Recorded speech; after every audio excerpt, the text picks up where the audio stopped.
이번 시간에는 맹자의 이루상 가운데 역천자와 순천자에 대해서 공부해 보겠습니다. 역선자는 하늘의 뜻을 거스르는 사람을 역천자라고 하고, 순천자는 하늘의 뜻에 순명하는, 따르는 사람을 순천자라고 합니다. 그런데 맹자는 하늘의 뜻을 따르는 사람을 생존하고 살아남고, 하늘의 뜻을 거스리는 사람은 망한다 라는 것을 진리입니다. 정치를 하건 사회를 경영하건 집안을 경영하건 물이 아래로 흘러내려가는 것이 순리 아닙니까? 그죠?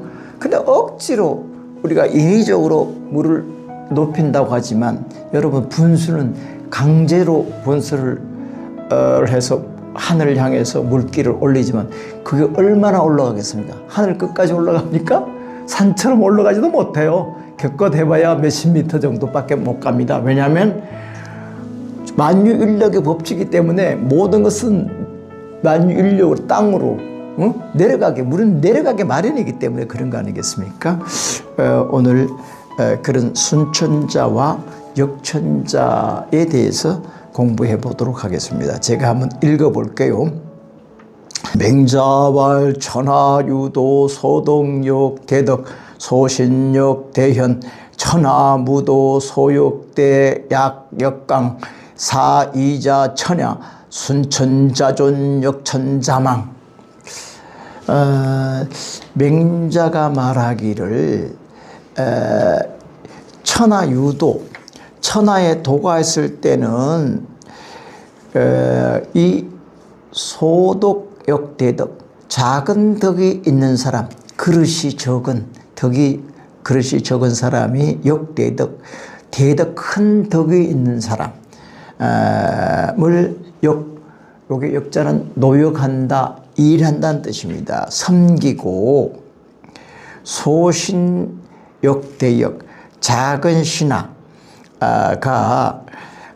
이 좁은 역할, 작은 역할을 하는 신하가 역대현, 큰 어진 사람을 섬긴다. 큰 어진 사람을 위해서 노역한다, 일한다. 그런데 천하무도, 천하에 도가 없으면 소역대, 작은 사람이 큰 사람을 막 부리고, 약역강, 약한 사람이 강한 사람을 막 일을 시킨다. 거꾸로 된다 이 말이죠. 사이자 천야, 이 둘은 천야, 하늘의 순리이다. 그래서 결론적으로 말한다면 순천자존 역천자망, 순천자는 살아남고 역천자망, 하늘의 순리를 거스리는 사람은 결국 망하게 된다. 그런데 여기 천자를 좀 정치 사회적인 레벨에서 해석하자면, 동학에서는요 인내천이라고 했습니다. 사람이 곧 하늘이다. 그래서 옛날에 해월 최시영 선생이 동학교도를 이렇게 거느리고 자기 직강소라든지를 방문하고 신도들 집에 갔는데, 부엌에서 그 며느리가 동학교도를 위해서 저녁에 밥을 짓고 있었습니다. 그랬을 때 최시영 선생이 교도들한테다, 저기 부엌에서 밥을 짓고 있는 저 며느리가 하늘님이다. 깜짝 놀랐습니다, 사람들이. 하늘이라고 하면 시골에서는 나이든 할아버지가 제일 따끈따끈한 맛있는 반찬에다 잘 독상해가 주고 말이야. 며느리는 저 상도 차리지도 않고 저 복대기 옆에서 엉덩이 걸치고 거기서 그냥 젓가락 가지고 남는 찌꺼기 먹고, 이렇게 여성으로 차별받고 그 며느리로 차별받고, 이런 차별받고 있는 여성을 보고 하느님이다. 사람들이 깨달았습니다.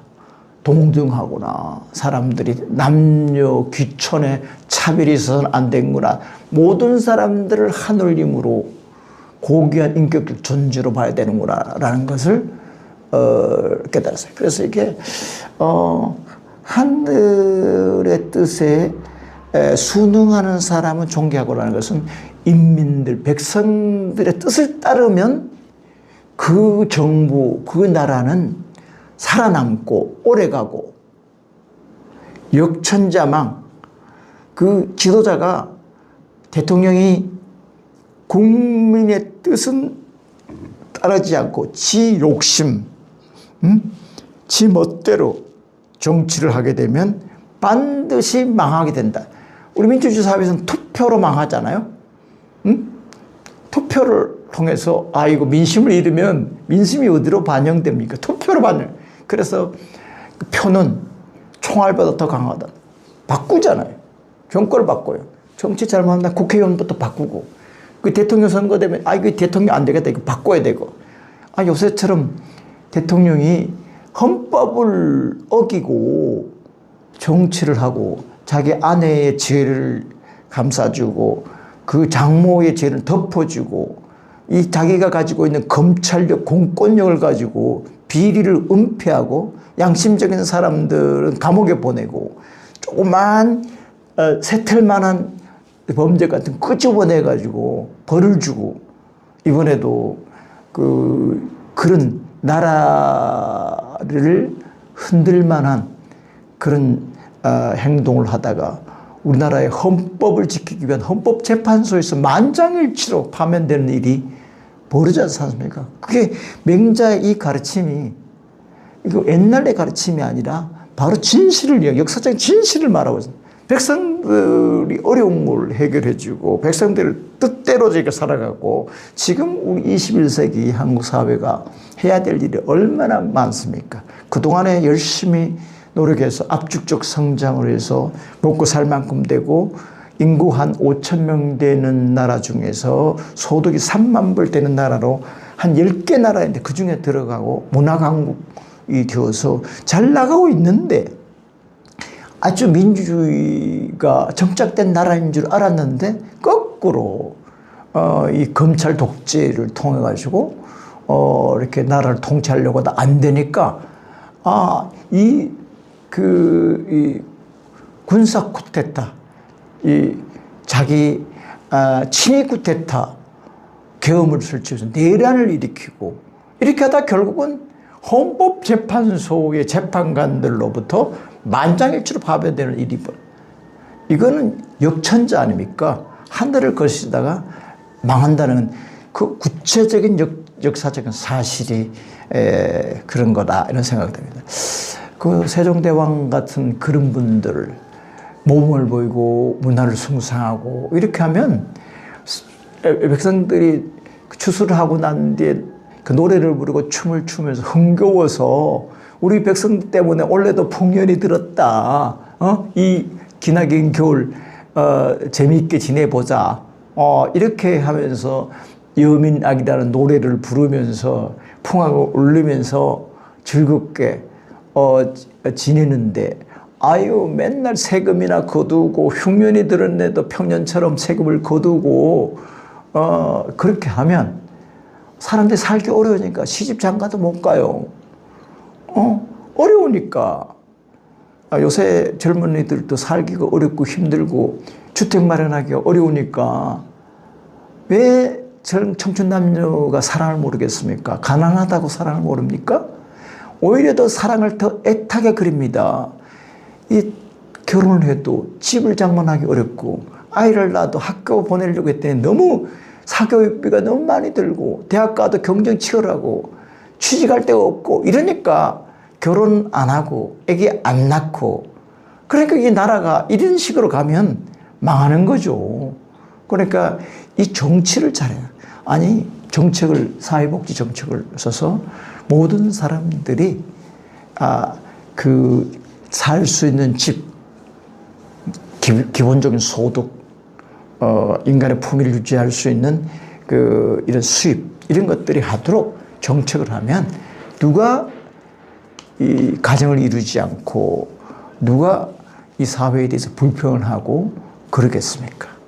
정치는 지도자가 솔선수범할 때 밑에 있는 사람들은 저절로 따르게 됩니다. 윗물이 맑으면 아랫물이 막는 법입니다.